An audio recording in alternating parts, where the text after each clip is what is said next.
Alhamdulillah wa salatu wa salam ala rasulillah wa ala alihi wa sahbihi wa man wala. Nous avons souligné le sermon dernier cette diversité de l'humanité, diversité culturelle, ethnique, raciale, génétique, diversité linguistique, diversité même religieuse et philosophique. Telle est la volonté d'Allah subhanahu wa ta'ala. Telle est la volonté de Dieu. Il n'était pas, il ne sera jamais dans le projet de Dieu de cloner l'humanité. Tout clonage, toute ressemblance forcée va à l'encontre de la volonté efficiente de Dieu. C'est une peine perdue de vouloir uniformiser l'humanité. Par contre, on peut œuvrer pour unifier l'humanité. Unifier l'humanité autour de l'éthique et des valeurs universelles partagées. Mais au niveau philosophique, au niveau des croyances, des perceptions, des visions du monde, il est impossible d'uniformiser et même d'unifier l'humanité. C'est contre nature. Et donc, s'il y a une divergence de l'humanité concernant la religion, les croyances, cependant, il y a une intersection éthique comme socle de rassemblement de l'humanité. Toutes les cultures, toutes les religions reconnaissent la justice comme vertu. Vous n'allez pas trouver une culture, une ethnie qui prône l'injustice comme une vertu. Parce que c'est contre nature. Parce que personne n'aime subir l'injustice. Instinctivement, l'humanité converge vers des vertus universelles. Parce que c'est inscrit dans notre prime nature. On ne doit pas humilier l'autre parce qu'on sait ce que ça veut dire l'humiliation.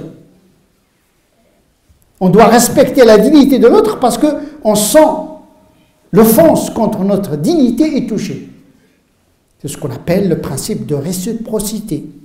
Ce que tu n'aimes pas pour toi-même, ne le fais pas aux autres. C'est peut-être là, je dirais, le fondement même de toute la morale. Dieu nous a donné un thermomètre qui nous permet justement d'apprécier la vertu. C'est cette universalité de la vertu et de la morale que le Coran est venu confirmer.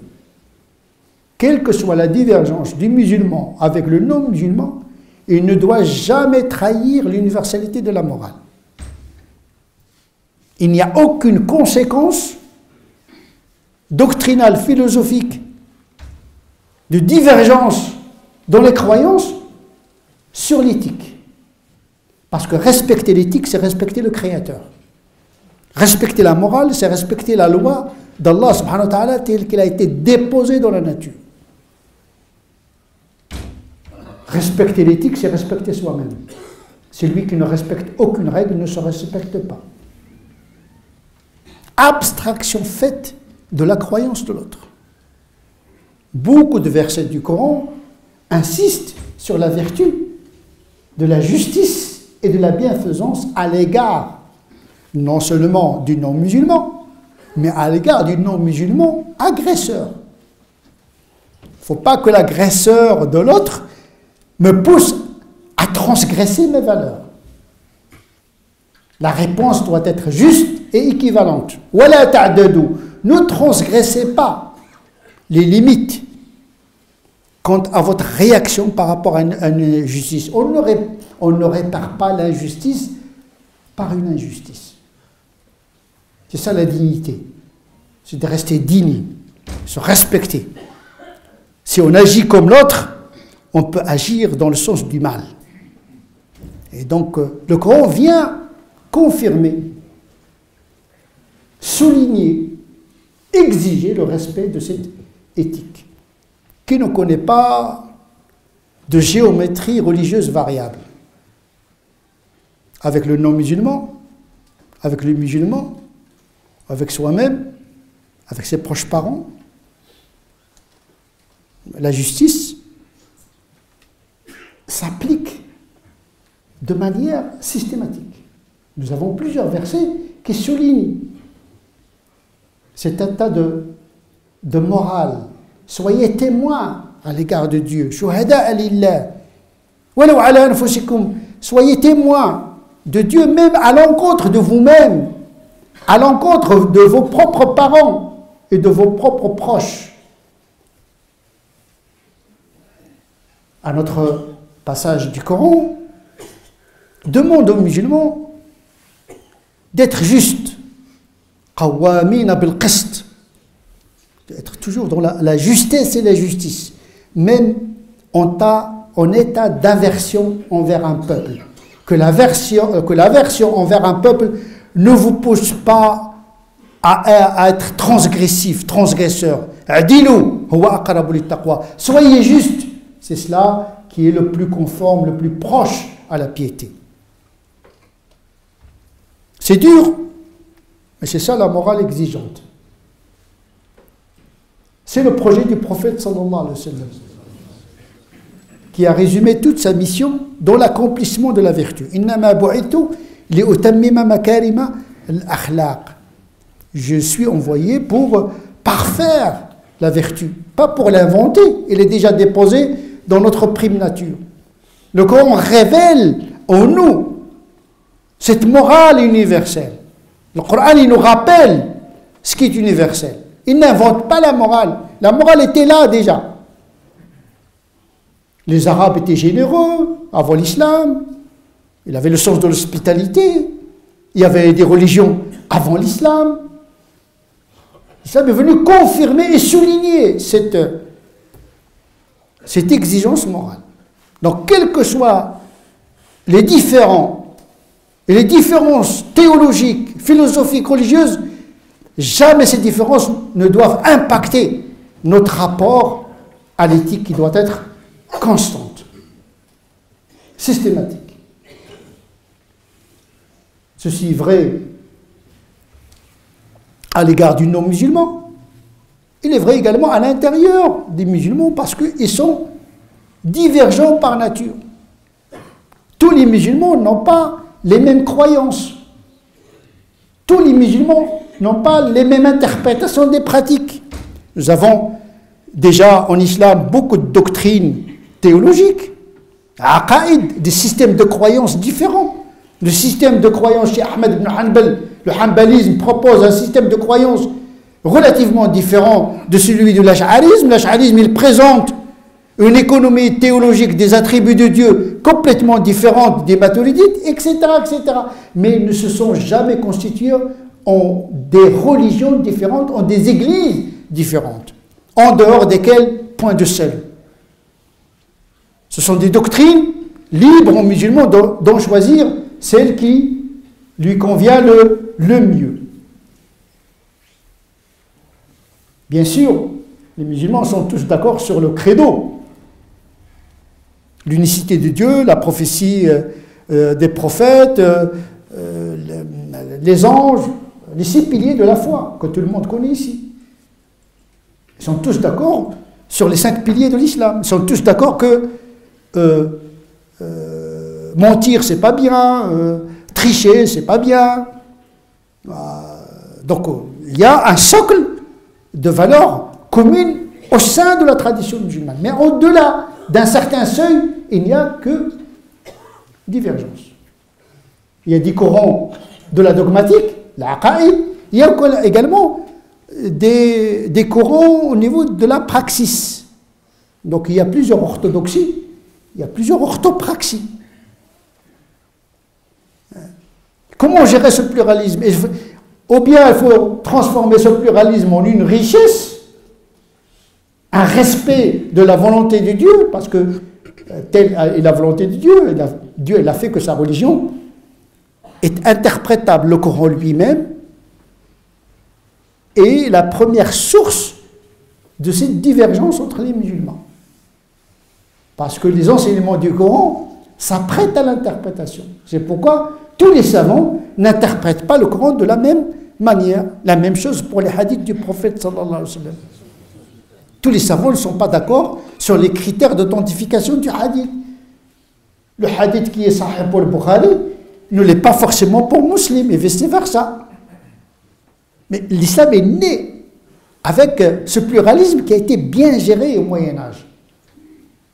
Il y avait une forme de tolérance, une forme de porosité. Les gens pouvaient circuler d'une doctrine à une autre sans subir d'excommunication. Bien sûr, à un moment donné, il y avait un excès d'excommunication, mais en tout cas, les grands savants de l'islam, ils mettaient en garde cette facilité d'excommunier les musulmans qui n'est pas d'accord avec vous. Tant qu'ils témoignent l'unicité de Dieu, de l'unicité de Dieu, de la prophétie de Rasul sallallahu alayhi wa sallam, et qui croient au dogme essentiel de l'islam. Nous avons même des courants qui pensent que Dieu n'a pas de pouvoir sur l'homme. C'est-à-dire que l'homme, il est totalement libre. Vous vous rendez compte? Les Mu'tazilites qui ont fait progresser la théologie musulmane et qui ont contribué à la fondation de Usul al-Fiqh, les fondements du droit canonique, ils croient que l'homme est totalement libre. En vérité, leur stratégie, c'est de défendre la justice de Dieu. Si l'homme n'est pas totalement libre, pourquoi il va le juger le jour du jugement dernier? Les jabrites, les déterministes, eux, sont à l'extrême opposé. Ils disent l'homme n'est pas du tout libre. C'est comme un peu le spinozisme, le panthéisme de Spinoza. Ça veut dire que tout est déterminé et il n'y a aucune liberté. Nous sommes soumis à des lois inflexibles. Notre liberté n'est qu'apparente, une illusion. En vérité, ces déterministes, ils pensent que Dieu a le pouvoir entier et on ne peut pas respirer sans l'autorisation de Dieu. Donc on est déterminé, on n'a pas le choix. En vérité, les deux tendances sont extrêmes. Il y a heureusement l'ash'arisme, hanbalisme, maturidisme qui ont réconcilié entre le pouvoir de Dieu et la liberté de l'homme. C'est-à-dire que la liberté de l'homme a été programmée par Dieu, une forme de déterminisme indéterminé. Donc ils ont trouvé une fiction et à cette doctrine appartient 99% des musulmans, c'est-à-dire l'ash'arisme, qui a prospéré parce qu'il est le plus conforme. Il donne la liberté à l'homme, mais il donne également le pouvoir total à Dieu. Donc ils ont réconcilié. Mais les mu'tazilites et les déterministes n'ont jamais été excommuniés. Ils ont été intégrés dans la communauté musulmane. Ils ont fait des erreurs, on n'est pas d'accord, mais ils restent des musulmans. Les chiites également sont des musulmans. Mais on n'est pas d'accord avec eux sur beaucoup de choses concernant l'infaillibilité de l'imam. Mais le chiisme, ce n'est pas une religion à part. C'est une tendance musulmane au sein de la Ummah musulmane. Donc il n'y avait pas, l'islam n'a jamais souffert de ce sport d'excommunication. Vous êtes différent de moi au niveau doctrinal et canonique, vous êtes en dehors de mon église. Il n'y a pas d'église en islam. Il y a une Ummah spirituelle qui digère dans sa grandeur, son universalité, la diversité des approches. En réalité, les musulmans, que ce soit dans la aqidah ou dans la pratique, ils parlaient en termes de sawab et khata. L'erreur et la vérité. Ils ne parlaient pas de kufr. Vous êtes mécréant ou croyant, musulman ou non musulman. Bien sûr, à un moment donné, il y avait cette tentation.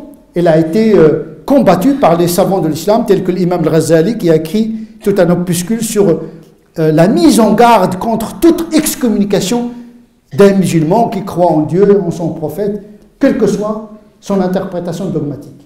Donc cette divergence, comment l'entretenir? il y aura toujours des musulmans qui ne seront pas d'accord.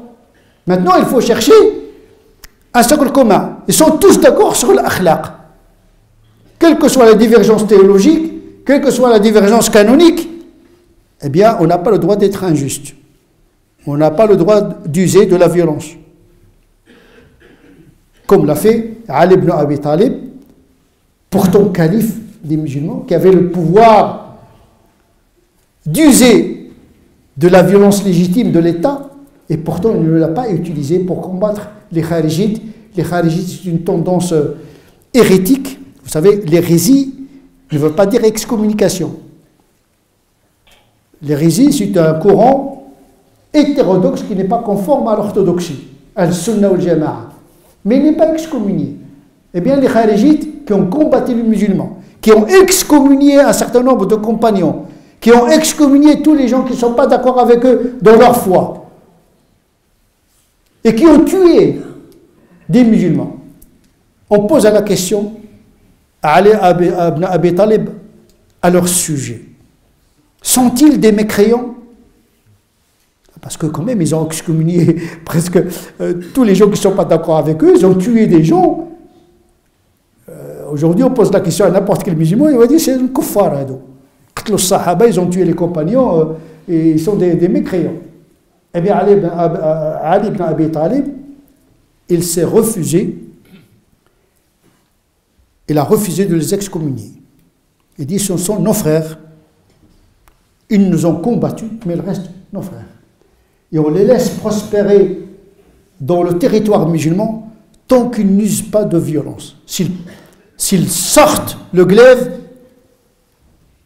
nous allons les combattre. Donc là, il a tracé la limite.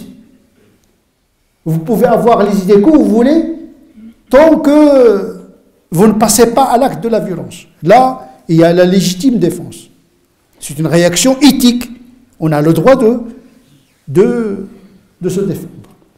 Et donc, effectivement, tant qu'il n'y a pas de violence, tant qu'il n'y a pas une imposition, la ikra fi din, il n'y a pas d'imposition, eh bien, l'éthique doit être respectée au-delà des divergences. نسأل الله عز وجل أن يجعلنا من الذين يستمعون القول فيتبعون أحسنه أولئك الذين هداهم الله وأولئك هم أولو الألباب اللهم اهدنا فيمن هديت وعافنا فيمن عافيت وتولنا فيمن توليت وبارك لنا فيما أعطيت وقنا واصرف عنا شر ما قضيت فإنك تقضي ولا يقضى عليك وإنه لا يذل من وليت ولا يعز من عاديت تباركت ربنا وتعاليت اللهم صل على سيدنا محمد وعلى آل سيدنا محمد كما صليت على سيدنا إبراهيم وعلى آل سيدنا إبراهيم وبارك على سيدنا محمد وعلى آل سيدنا محمد كما باركت على سيدنا إبراهيم وعلى آل سيدنا إبراهيم في العالمين إنك حميد مجيد سبحان ربك رب العزة عما يصفون وسلام على المرسلين والحمد لله رب العالمين.